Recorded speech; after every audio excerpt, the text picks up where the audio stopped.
Pročko, tak vaše vystúpenie bolo tiež ako z amerického filmu. Aj to všetko, čo ste tu predviedli, a mne sa zdá, že vy máte naopak vyoperovanú pamäť, keď sa tu takto pýtate nášho pána ministra.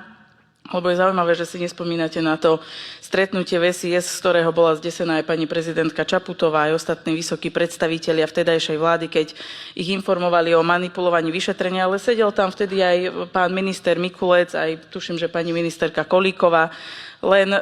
to sa vám teraz nehodí o tom hovoriť, pretože pravdepodobne máte vyoperovanú tú pamäť a zároveň si myslím, že